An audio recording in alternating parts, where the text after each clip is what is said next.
And I need to give you some specific incidents. One of the biggest one is what's called the 105-man incident, which occurs in 1912.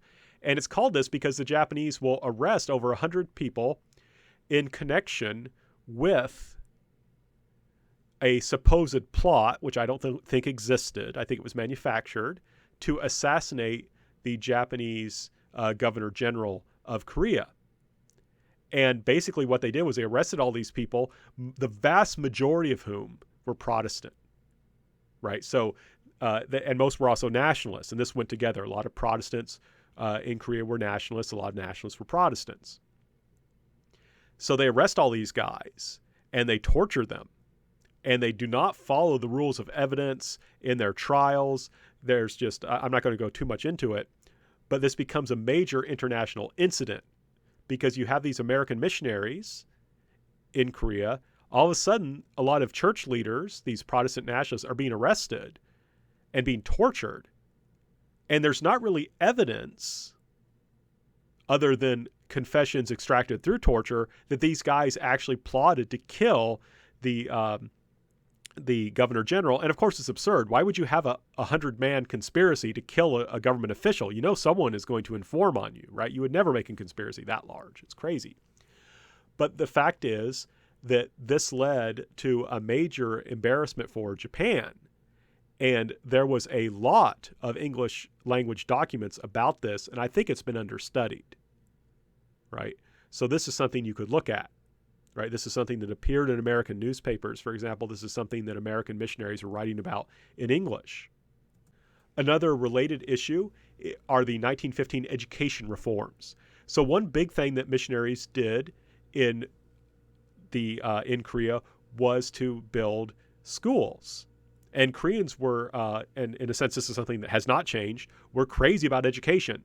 Right? Education was seen as the best way to improve things for yourself as an individual, for your family, and of course for your country. Now this image here is from Taegu, it says Taiku, but it's Taegu, women's Bible class. So this was something for like middle-aged women, but a lot of these women would have been illiterate or very severely uneducated, and this would have provided them with some education in basic literacy so that they could read the Bible and teach about the Bible.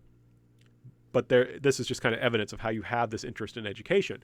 But a lot of the education were basically like private schools. So you know how like in Greenwood, there's several religious private schools. Now what happened initially, Japan said, you know what, you missionaries, we're on the same team. Both of us want to educate and uplift the Koreans, right? We want to work together to do that. And we're on the same team. And because of that, the missionaries were willing to support the Japanese. But in 1915, the Japanese government said, you know what? We need to make sure that schools all have the same standard education. Right? And I think a lot of people would find that a very reasonable position to take, right? We need standards in education. We want to make sure that kids are getting their math, they're getting reading at the right level and so forth. But the education reforms that were promulgated by Japan in 1915 basically made it illegal to have any kind of religious instruction in school. And I mean, including like having a voluntary class after school hours. I think if there was a church attached, you could have a Sunday school class on school grounds, but it was illegal, according to these education reforms, to have a school that would allow children to meet after school on a voluntary basis for religious instruction. And the purpose was to seriously eliminate the influence of foreign missionaries and of Christianity. Japan is not a Christian empire. It was an empire built around an emperor who was said to be descended from the sun goddess Amaterasu. It was a Shinto and to a certain extent Buddhist empire. And there was a fear that the encouragement of Christianity among Koreans could lead to resistance and would make it more difficult to assimilate Koreans into the empire. So the Japanese government, because now it holds control and feels like it has enough schools, says, you know what, we don't want these missionaries to be have too much influence, so we're going to put these reforms upon them that will make them much weaker. And this created a huge amount of English writings as the missionaries kind of protested this and talked to people in the United States and so forth. And this is something that also would make a good paper topic if you're interested in these things. Now, I gave you this year of 1919 as kind of a major demarcation point, right? 1919 is this year that marks the difference between military rule and cultural rule. So what happened in 1919? Koreans, a lot of Koreans, especially these nationalist leaders, were very upset with how things were going. Like I say, Japan was running Korea like a military colony. For example, there had been multiple Korean independent newspapers before annexation. After annexation, there was not a single independent Korean newspaper. So it's not like even Koreans, you can't really say Koreans were being censored because they weren't putting out anything that could be censored. They just couldn't publish at all, basically. So there were major restrictions. There were major restrictions on the right of Koreans to assemble. However, one thing they could do was enjoy some religious freedom. In Japan itself, there was limited religious freedom. And remember, there's all these Americans and British missionaries in Korea, and the Japanese government didn't want to push them too hard. And while they could do things like, try and take a strong line towards education, they felt that that was clearly within their sphere of influence. They couldn't really tell people that they couldn't go to church, right? That's a lot harder to do, and that would have caused a lot of problems. So what ends up happening is Koreans use churches, and I want to stress these are mostly Protestants. Catholics did not take much part in the March First movement for a variety of reasons we won't go into here because it doesn't involve the United States.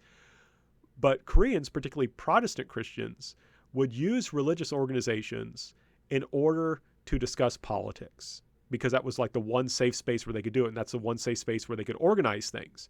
And one thing they decided to do was inspired by Woodrow Wilson's call for the self-determination of nations following World War I, one thing that they decided to do was to declare independence and then launch peaceful demonstrations for independence, where basically they would just hand out copies of their Declaration of Independence and then march around calling for independence.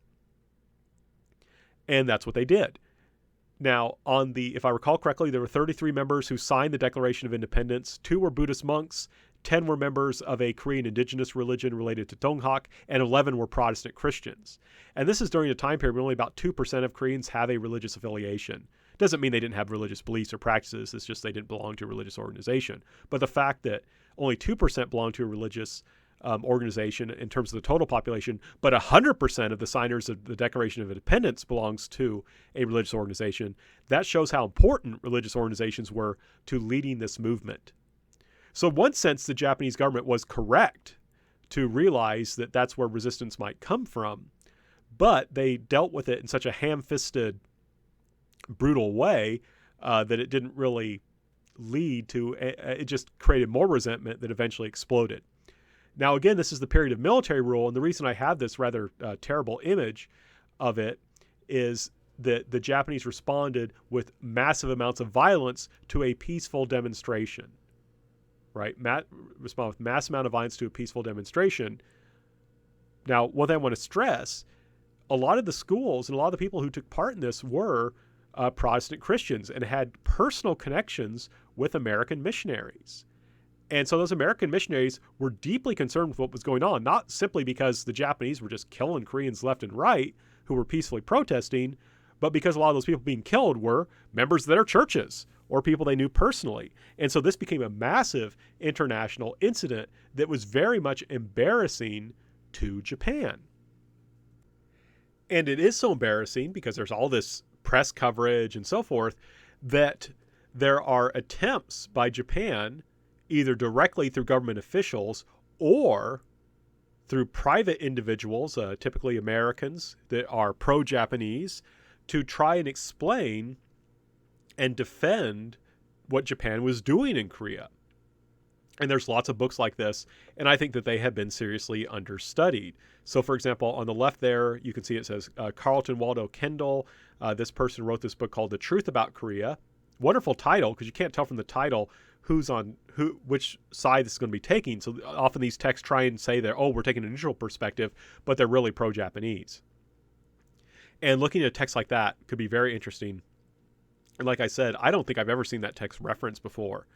So Not only has it like not been included much, I mean, it's just literally not being referred to. On the right is a pamphlet called Little Martyrs of Korea, and this was put out by pro-Korean people who were very much against what Japan was doing, right?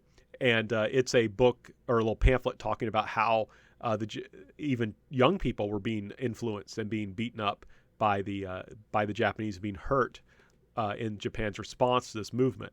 So again, there are lots of things to look at here, and there's a lot of richness to this material, and it's something I think would make a really good paper.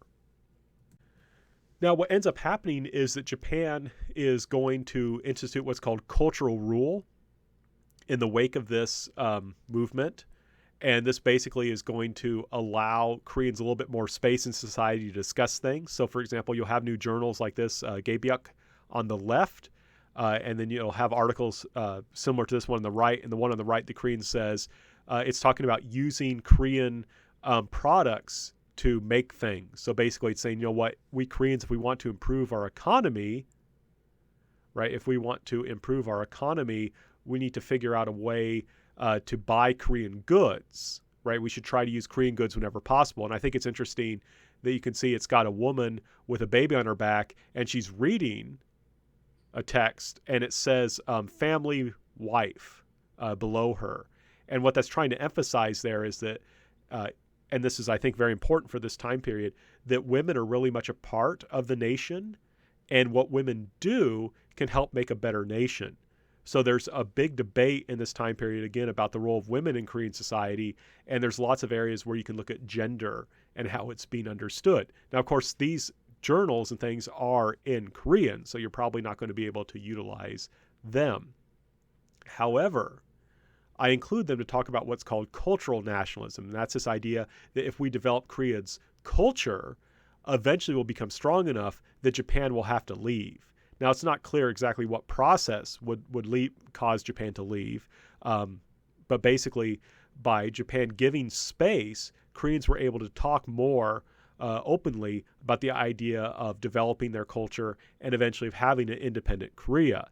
They couldn't push that too far, they get in trouble, but at least they could talk about it. So you have this kind of an increasing openness, right? And what's important, especially I think, to understand this, I mean, you're not going to be able to read the sources typically, but it's important to understand that when people are writing about Japan or Japan's empire in Korea in the 1920s, it's being governed by this policy that does allow Koreans some freedom, right? So there is a big difference between 1910 and 1919 and the 1920s, and you have to keep that in mind when you're looking at the sources. Now, one reason Koreans followed cultural nationalism was it was relatively safe. If you're living on the peninsula, there's not a whole lot you can do because Japan is ultra powerful. And as we just saw in that March 1st movement, all these Koreans rose up and Japan just crushed them with violence. So cultural nationalism, this idea of, let's educate our people so that we can eventually make Korea strong enough that the Japanese will have to leave. In one sense, it's unrealistic. But on the other side, it's practical because that's what you can actually do. You can't actually talk about resistance against Japan violently because the Japanese are very powerful and they will arrest you, torture you, and maybe kill you. Now, however, Koreans outside of Korea have a bit more freedom. Now, one of them I'm not going to talk a whole lot about now, because there's just nothing much written about about him during this time period. But that's a man named Kim Il-sung, who's a communist who will eventually become the leader of North Korea. And that's an example of how you're going to have division among nationalists, right? You're going to have these overseas nationalists who are able to follow, radical politics. I mean, Kim Il-sung's a communist and call for the overthrow of the Japanese empire in Korea. You can't do that in Korea. And Kim Il-sung was a guerrilla warrior. I mean, he literally fought the Japanese using guns and things. I mean, he was out there fighting. You couldn't do that inside of Korea in this time period. We'll talk more about him in a later section, though. I just wanted to highlight him here to emphasize that you can't really actively resist Japan unless you're outside of Korea, and that there are Koreans wanting to take a more radical approach. You also have Koreans, though, like Syngman Rhee. And Syngman Rhee is an example of a Korean nationalist who's going to be overseas. And you may remember we talked about Syngman Rhee in the previous section as a pro-American reformer. He's still pro-American. He's going to hang around a lot in Hawaii, but also go to the continental United States as well. And his basic goal is to try and win American diplomatic support for the Koreans and for their quest for independence. And so he'll constantly be bothering the American government, trying to get it to see Korea not as an integral part of the Japanese empire, but as an oppressed group of people who want their freedom and who want to be like the United States. And one thing I want to point out, Syngman Rhee, he's really important. We'll talk about him in the first 3 sections, right? We've already mentioned him once before. We mentioned him here. And he'll eventually become the first president of the Republic of Korea. So very important guy. And but an understudied person for reasons we'll talk about later. But he is certainly someone that you could talk about. And one area in particular is that he is going to write books or be included as like as a writing introduction to a book. So, for example, in Korea, the Forgotten Nation, this is a book written to try and argue that Korea should be independent, and he has a hand in writing that book. Another book that he published is called Japan Inside Out, The Challenge of Today, in which he argues that Japan is a major threat to the United States. And that book was published in 1941, before the Pearl Harbor attack. So this is something that, again, I think has been understudied. And I'll talk about that why in a moment, but I think it's something that's been understudied, but certainly something to look at, right? How is Syngman Rhee presenting Japan in this? Why does he say Japan is a challenge? How is he trying to use American concerns with Japan to help Korea, right? Those are things that you could kind of think about. Now, one reason he's understudied is basically later on when he becomes president of Korea, he becomes a dictator. There's not a whole lot we can say good about what he did when he was in charge of Korea. And so typically he's not that popular in Korea. And he's on the right politically. And most professors in Korea are on the left politically. And so they don't much like him. Right. So he often is, I think, excluded. And I don't want to be too political, but, he's excluded. And for me as a historian, I want to look at people who've been excluded, right? Why is this guy excluded? What were his ideas? And maybe people are being a little bit unfair to him, right? They're taking the fact that he later becomes a dictator and reading that back into history and kind of ignoring maybe some of the positive things he did earlier. And there's a fascinating woman who just hasn't gotten much attention. And in part, that's because of her connection with Rhee. She was basically, I believe, for a while was Syngman Rhee's secretary. But she herself was a very smart lady. She would become president of a university. She would receive degrees in the United States. And she would become, if I recall correctly, the first Korean woman to serve in the national legislature of Korea, which is a really big deal because Korea, especially in that time period, was a very patriarchal country. She would also become South Korea's representative to the UN. So she was no political slouch. I mean, this was a woman who was really smart, very resourceful.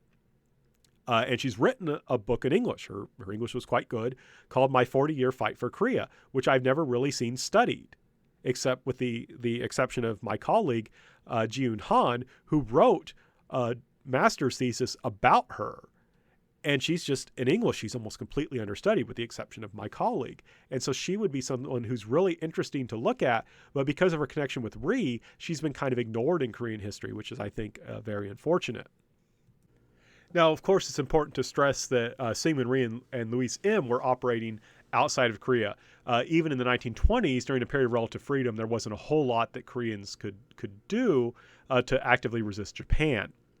Now, in 1931, even that sort of begins when even that limited freedom is going to be taken away, because that's the year of the Manchurian incident, in which Japan will seize control over Manchuria. And it's important to, if you look at this, I mean, it kind of makes sense.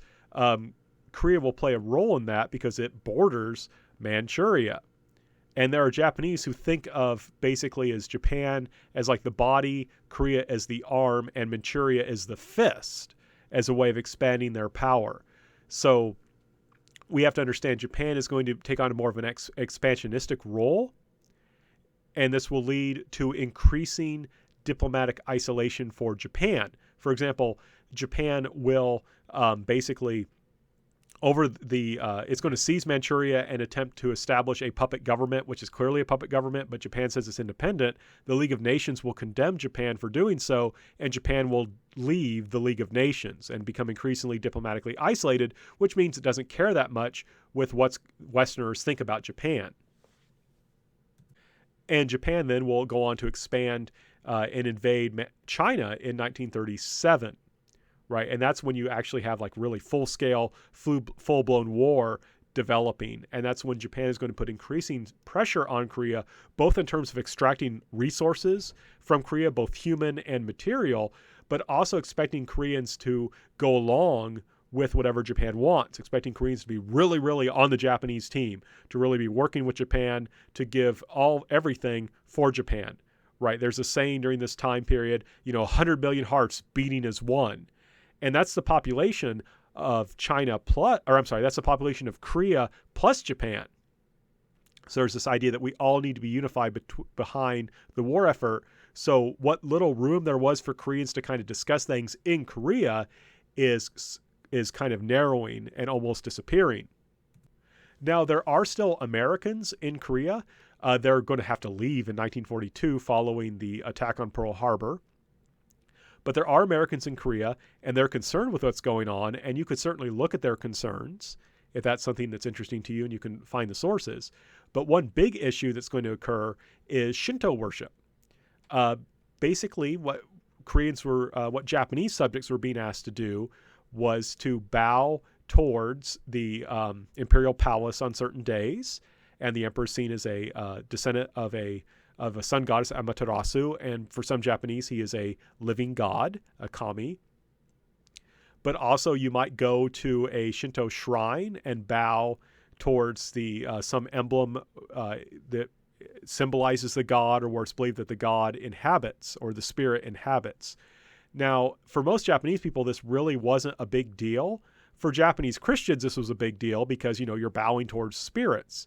And for Korean Christians, this was really a big deal. And it was a really big deal for the American missionaries. And in particular, the Japanese government connected this with schools. They wanted school children to go worship at Shinto shrines.